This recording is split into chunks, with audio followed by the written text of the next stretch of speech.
All right, today we are on Daniel chapter 11, verses 1 through 35. That's as far as we're going to go today, if we get there. So, please read verses 1 through 3, 4. 1 through 4.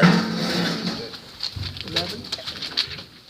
Daniel 11? Yep, Daniel 11, verses 1 through 35.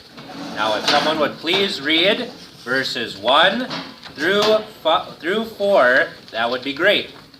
And in the first year of Darius the Mede, I took my stand to support and protect you. Now that I tell you the truth, 3 more kings will appear in Persia, and then a 4th who will be far richer than all the others. When he has gained power by his wealth, he will stir up everyone against the kingdom of Greece. Then a mighty king will appear, who will rule with great power and do as he pleases. After he has appeared, his empire will be broken up and parceled out toward the 4 winds of the heaven. It will not go to his descendants, nor will it have the power he exercised, because his empire will be uprooted and given to others. All right, so verses 1 through 4 talk about the time between the second beast and the third beast, between that of Persia and that of Greece. Okay? And so here we see that the Persians will have 3 more kings after Cyrus. We'll see it's Cambyses, Gaumata, and Darius the First. Those are the 3 kings that follow Cyrus. The 4th king was Xerxes. And Xerxes was very, very rich, as we know.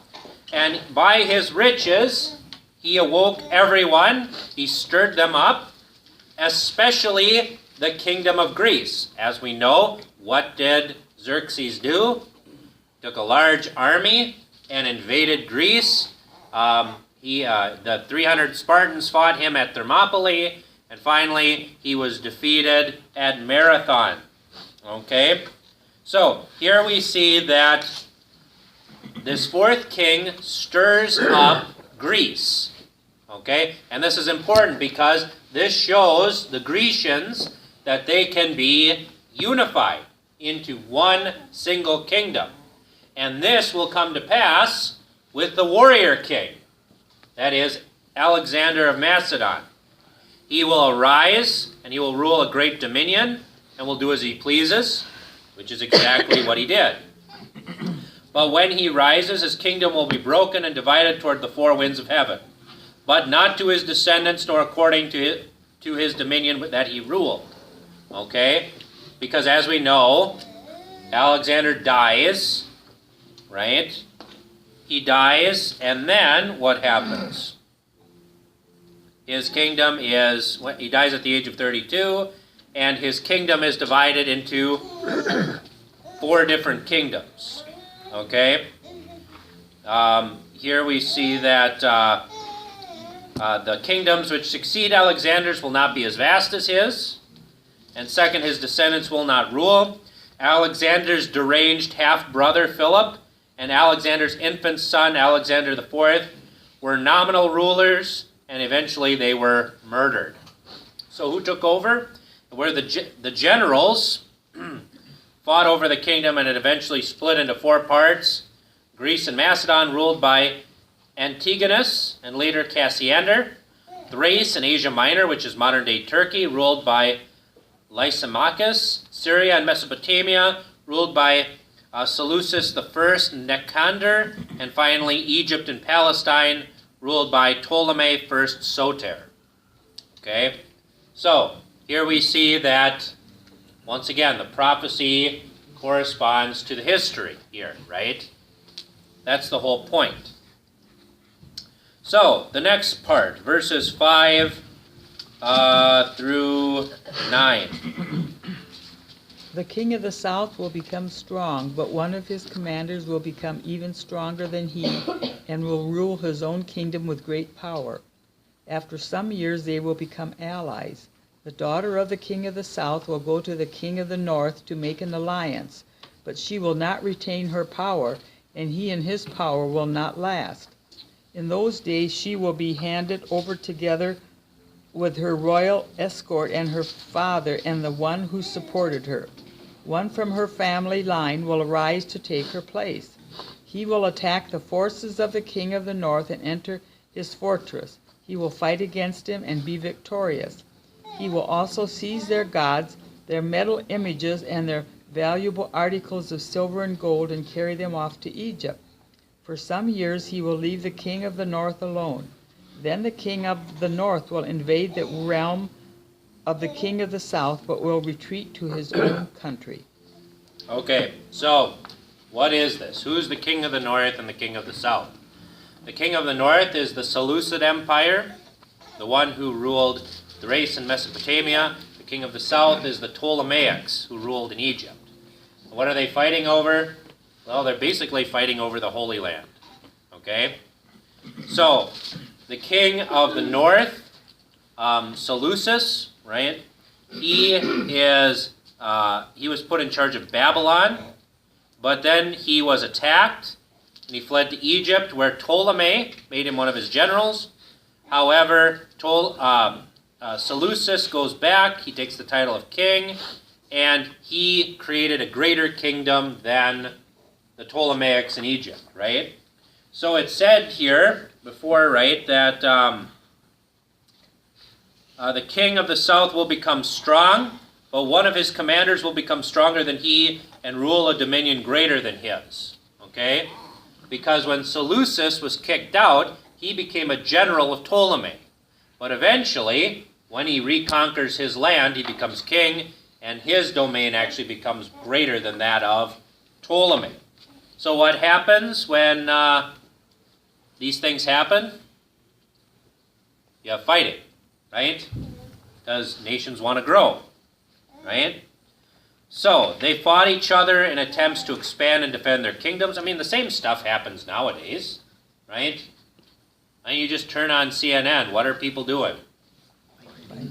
Fight. Why do they fight? They want their own way. Well, they also want their own land. Why is Ukraine going against Russia? For independence, right? The Russians are trying to keep their land. We saw the same thing in the Balkans in the 90s, right? Where different ethnic groups wanted their own countries in the former Yugoslavia, right? So this sort of thing still happens today, and that's what's happening. And so in order to make peace, right, they are going to make an alliance. How do they make an alliance? Through? How did they make alliances back then? Marriages, right? Part of the treaty involved a marriage alliance. Bernice, Ptolemy's daughter, was married then to the Seleucids, to Antiochus. Okay? So it says they will make an alliance. The daughter of the king of the south will come to the king of the north to make an equitable agreement. However, she will not retain her strength of arm, and his descendant will not endure. She will be given up, she and those who brought her, the one who fathered her, and the one who strengthened her during the times. What happens is that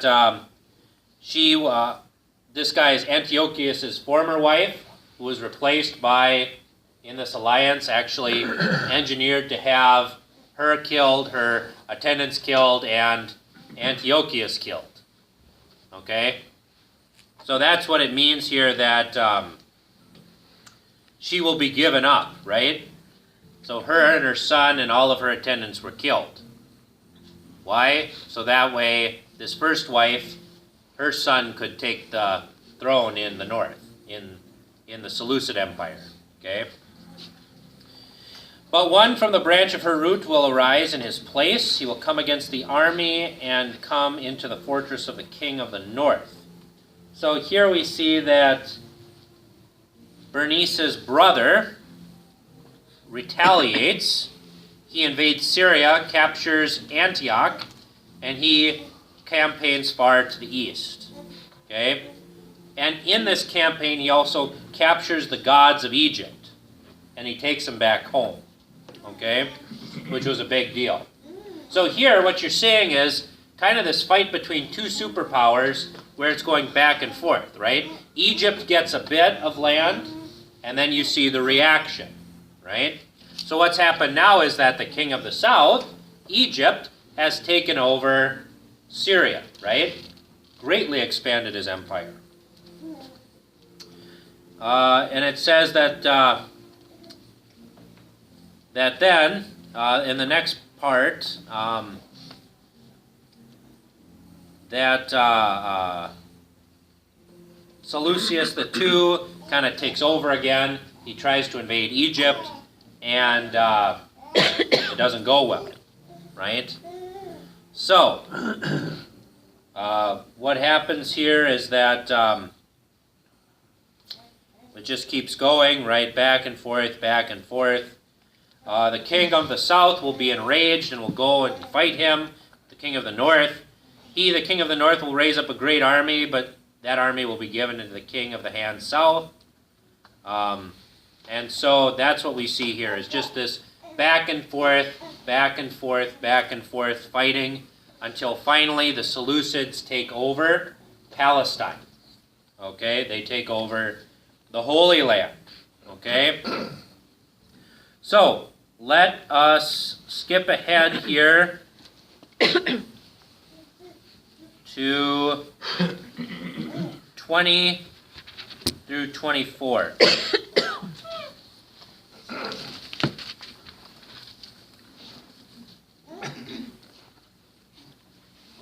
Then he shall stand up in his estate a raiser of taxes in the glory of the kingdom.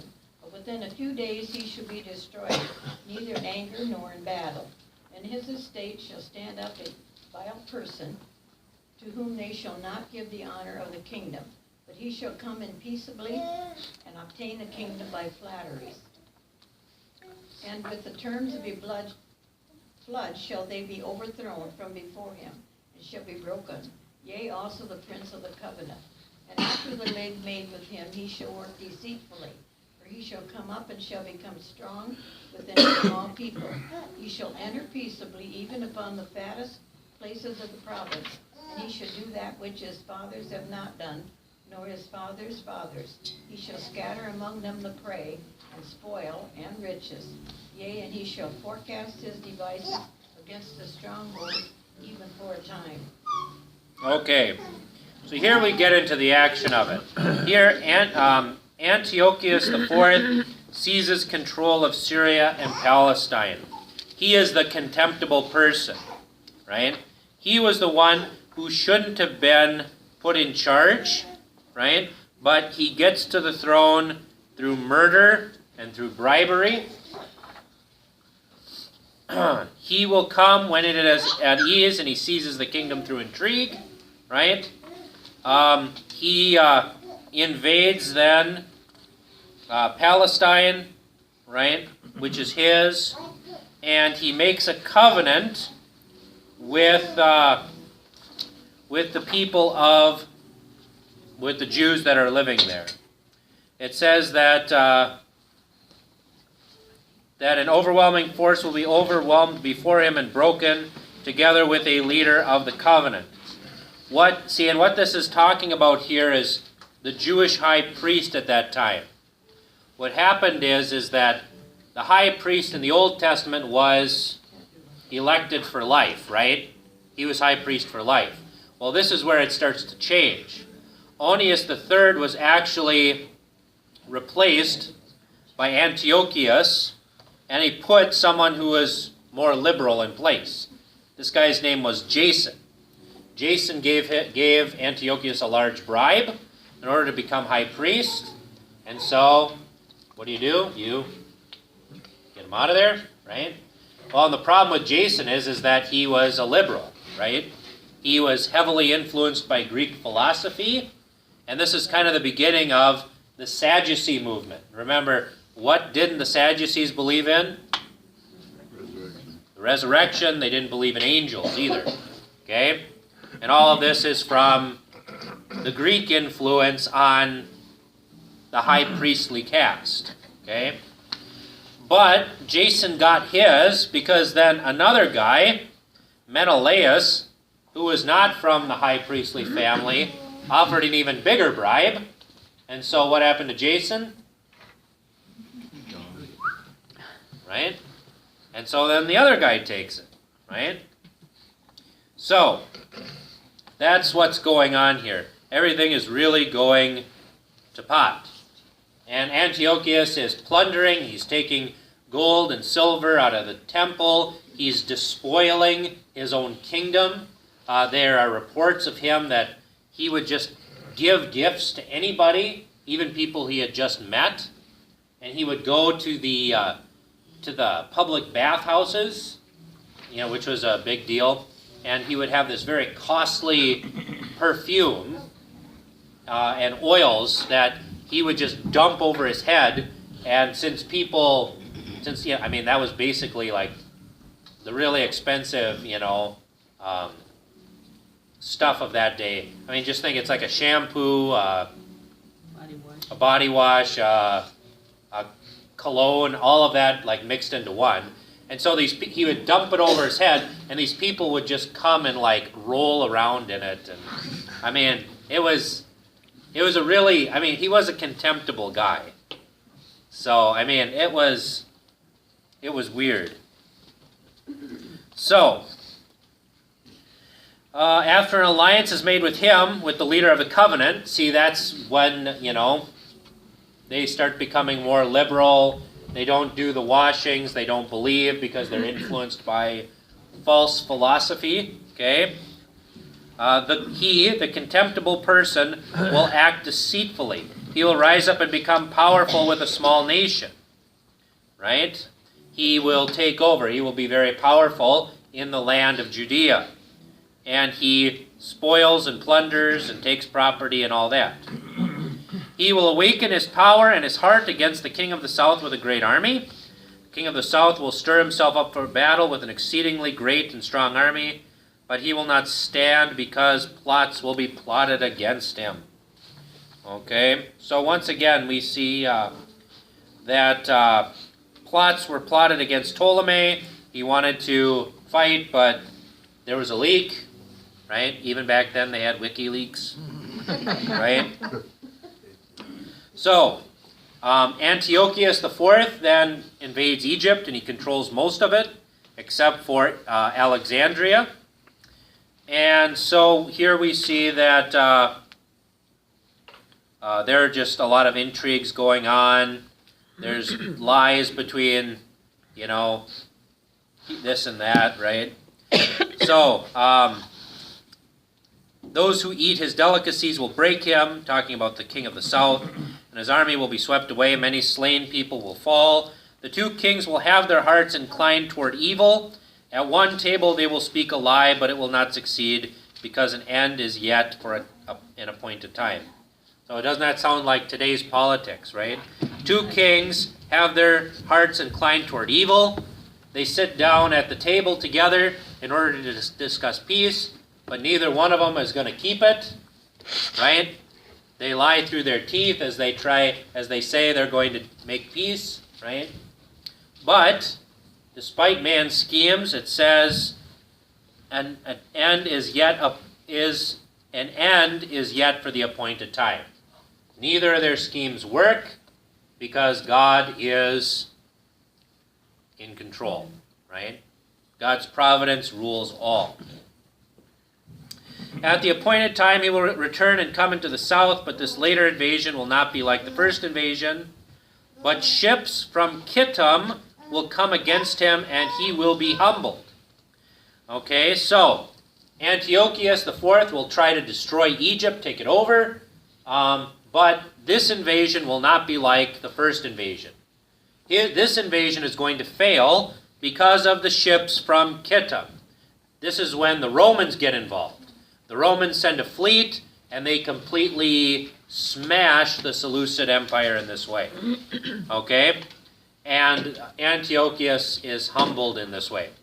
In fact, this is the only messianic reference in this section, right? This should make us think of Numbers. I think it's 24. Numbers 24. I'm sure you guys all learned this in your Christmas deals, right?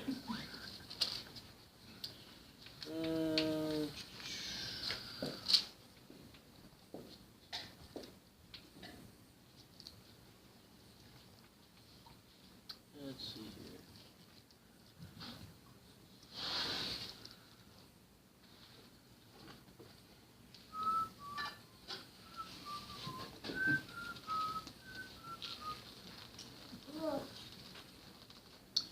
Okay. You see in Numbers 24, it's part of Balaam. Who's Balaam? You guys know Balaam? What? Yes, what did his donkey do? Yes, his donkey talked to him, right? Mr. Ed? Remember, this is before the children of Israel had invaded Canaan, right? And Balak sent Balaam to curse the Israelites, but the Lord didn't want Balaam to do that, but he wanted Balaam to bless them. And so one of the blessings is one of the messianic promises, which you will hear when? Christmas Eve. That's the whole point of the Christmas Eve program, is that the kids actually learn the messianic promises, right? So in verse 17, Balaam says, I shall see him, but not now. I shall behold him, but not nigh. There shall come a star out of Jacob, and a scepter shall rise out of Israel, and shall smite the corners of Moab, and destroy all the children of Sheph. Right? This is the prophecy of the Messiah. Jesus is the star that comes out of Jacob, and the scepter that comes out of Israel. Right? Because he is a king. Right? Later on in this prophecy, Balaam says, Alas, who shall live when God doeth this? Right? Who shall be alive now when God does this? So we see that this is in the far distant future, right? Almost 800 years into the future, right? And ships shall come from the coast of Kittim, and shall afflict Assyria, and shall afflict Eber, that is the Hebrews, and he also shall perish forever. Right? So here, this end of the prophecy is actually looking forward to what Daniel prophesizes, to what actually happens, right? In the days of Antiochus IV, and finally the ships of Kittim, that is the Romans, will become the fourth beast, and even that empire will be destroyed by the Son of God, right? In its own time, and be replaced with a kingdom that shall have no end. Okay? So this is the one messianic reference in all of this, okay? What the divine man is doing here is putting forward what is going to happen to the children of Israel. So, let's see here. Then he will turn and become indignant against a holy covenant, take action, and return and favor those who abandon a holy covenant. We see that after he loses, Antiochus is mad. He wants the Jews to worship as he does, and so he desecrates the sanctuary. He puts up a statue to Zeus and sacrifices pigs to it. He forces old priests to eat pig flesh, and if they don't do it, he kills them. Okay? He burns the Torah and the like. Forces from him will arise and profane the temple fortress and abolish the continual sacrifice and set up the detested thing, causing desolation. So he will defile wicked men of a covenant with smooth talk, but a people who know their God will be strong and take action. This is talking about the Maccabees. The Maccabees who would rise up, cast out the Seleucids, and establish an independent kingdom for about 90 years. Those of the people who have insight will make many understand. Who are the people that have insight? Well, those who have faith. but they will stumble by sword, flame, captivity, and plunder for some time. Right? So do those who have faith, do they escape from these things? No, they will be persecuted. Okay? However, when they stumble, they will be aided by a little help, and many will join them insincerely. So, when they are afflicted, there's not going to be much help there. Okay? And this teaches us that who is our help? God. So even if every earthly prop gives way, right, God is still our fortress and our strength. Some of those who have insight will stumble in order to refine them, purify them, and make them white until the time of the end, for it is still for an appointed time.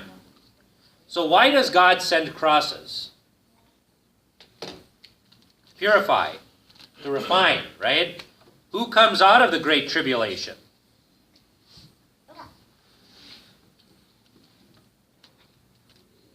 From Revelation. Right? Those who have washed themselves and made themselves white in the blood of the Lamb, right? Well, what's a tribulation? You guys actually know what a tribulation is? Where that word comes from? Well, tribulation comes from the Latin word for a corn grinder, for a mill. What do? You crush everything, right? That's what tribulation is, right? It's a crushing, it's a smashing. That's what this life is here, right? This is the stumbling, this is the persecution, right? That in this life, there are going to be many tribulations and crosses that you're going to have to bear. Why?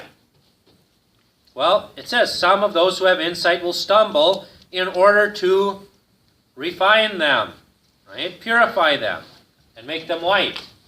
So, is persecution always a bad thing? No. God uses it for good. He uses it to refine us, to burn away the dross, to make us shine like your wedding rings, right? Well, unless you don't polish them, right?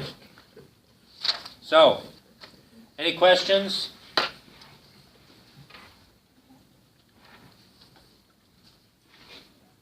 Okay, well. Anything else you guys want to talk about?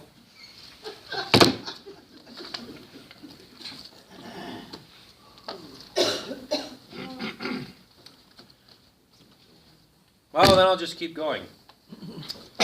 The king will do as he pleases. He will exalt himself and magnify himself over every god, and against the God of gods he will speak wonderful things.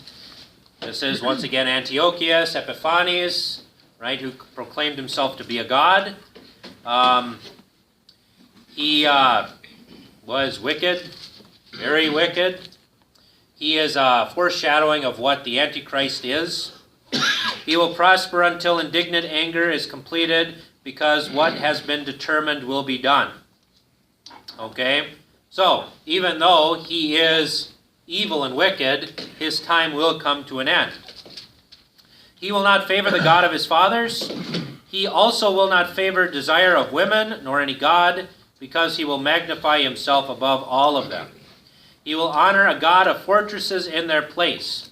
A god whom his fathers did not know, he will honor with gold, silver, precious stones, and highly prized things. He will deal with fortified fortresses with the help of a foreign god. To whoever acknowledges him, he will give great honor and make them rule over many. Moreover, he will parcel out land at a price. So, basically, this guy is very powerful. He has deemed himself to be the God of gods. And if you bow down to him, good stuff is going to happen for you, right? Then at the time of the end, the king of the south will engage in war with him. The king of the north will storm out against him with chariots, horsemen, and many ships. He will enter countries, flood, and pass through.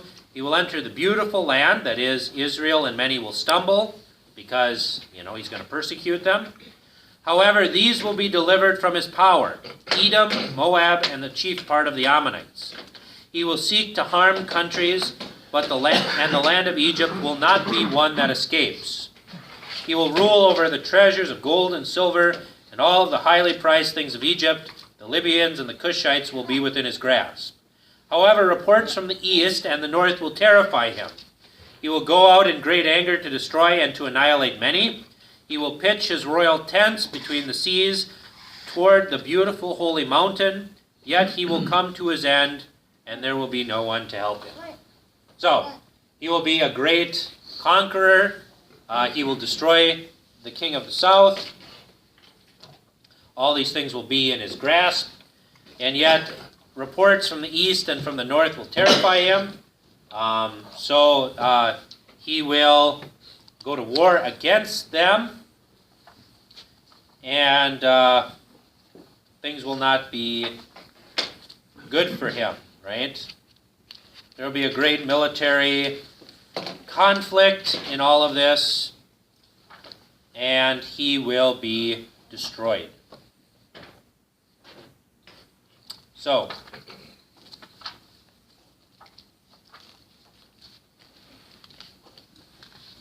I think that's the end of chapter 11, right? Good. Okay, well, I'm done for today. So what is the time period here? That they're done? between 300 BC and 100 BC. This is here, Yep. these happenings? Yep. Yep, Antiochus IV reigns between 200 BC and like 170 BC, I think it is. So, Turn the page. So really, I mean, when you look through the Bible, pretty much since the beginning of time, these peoples have fought each other over religion, land, each feels this land is theirs. And it's still going on. right. I mean, and with all due respect to our men and women in the military, because I support them 110%, but sometimes I feel bad because I'm wondering, so with our government just sending them over there to safeguard oil and geography, so we have a place to put military bases or what, I mean, I don't know, it'll never be settled, will it, this fighting or whatever? I mean, until Christ returns, or? Right. Until Christ returns, there will be no end to war. And I mean, you look at the United States and I think we're active in like 7 different countries right now, continuously, for sure. And then, we've had troops in South Korea for 60, 70 years. I mean, we still have military bases in, Germany and some of these other places. I mean, and right now the war that's going on is not one of tanks and bullets, but one of economy, right? I mean, this is why China is trying to open up Africa and the like, right? Why, when we did our trade things with it, they would devalue their currency. I mean, they are the Nimrods of the world, right? Nimrod was the first conqueror, the first emperor, right? And it's more than likely under him that the Tower of Babel was built, right? This is what people want to do. They want to build a kingdom. And I mean, America isn't exempt from this thought either, right? How often do we go to war not to defend ourselves, but to protect our interests? And, I mean, that's something that we should really be examining in ourselves, right? Because,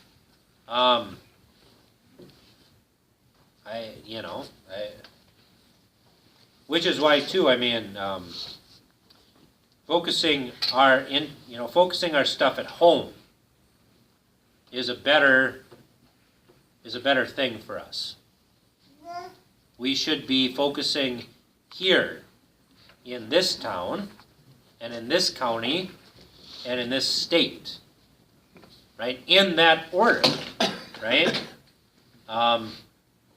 because there's this globalism is no good for us.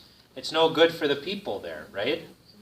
Because the thing is like, make the world safe for democracy, right? That was Wilson's refrain, right?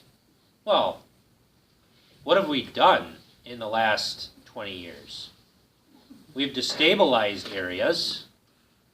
We've made it more dangerous for people to live there. Christians have been severely persecuted in Iraq, where they were once protected. Egypt, because we supported their elections, voted in a very hostile, evil group called the Muslim Brotherhood. I mean,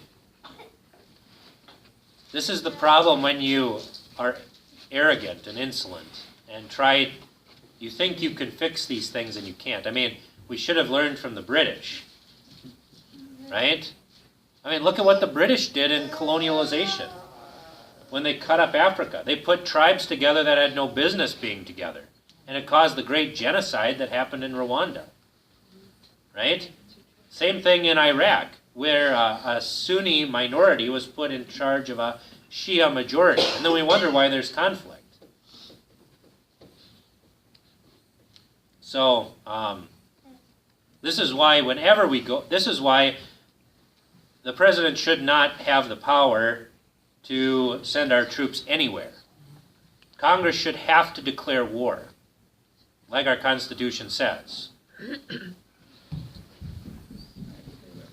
So, say anything in the Bible about building a wall? Building a wall, you know? no, there's nothing in the Bible about building a wall. I mean, Nehemiah built a wall. Ezra and Nehemiah built walls around Jerusalem to protect, their people from invasion. I mean, the thing is that the church, I don't care what decisions the government makes in that way. I might have my opinions on that, but the church doesn't get involved in that. And the key verse for that is when a man asks Jesus, "Teacher, tell my brother to divide the inheritance with me," what does Jesus say? "Man, who made me arbitrator over you?" Right?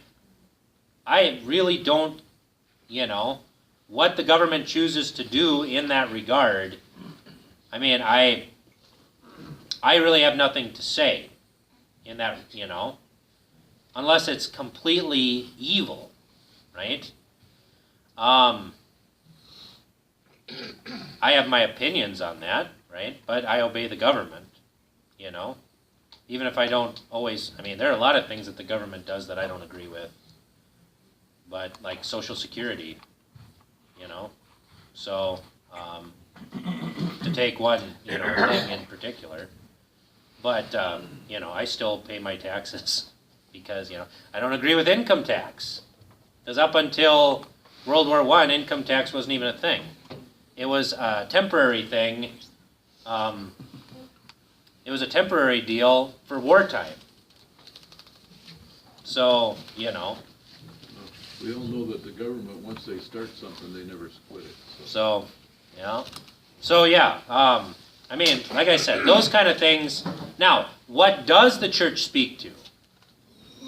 The church does speak to motives. It warns, it exhorts, right? Because what does Jesus then go and say? He says, keep yourselves from covetousness, right? In the same way with war, right? The church actually should have been warning during World War I, World War II, Korea. Because look at what we do to our enemies. How do we treat our enemies? What kind of names do we call them? The German was the Hun, right? What did they call Japanese people? Gooks, right? All of these things, right? What does that mean? You dehumanize them. You take people who have been created by our God and you turn them into something less than human. Why? so you can kill them easier. Right? So once again, I mean, no doubt, when you go to war, you need to go to war to protect your land and your people. Right? But that doesn't mean you treat the other side with vengeance, right? And you don't dehumanize them, right? Because then what does that lead to? That leads to what happened in those camps, right? Where those soldiers were dressing up these prisoners and making them pose in the nude and basically humiliating them and the like, right? No matter how bad our enemy is, we never treat them like that. Never. That's not how we are, right? We did the same thing with the Japanese in World War II, though. I mean, they just rounded up people who were Japanese and put them in camps because we were afraid. Right. And they had nothing to do with any of the people in Japan. They were in the United States. They were citizens.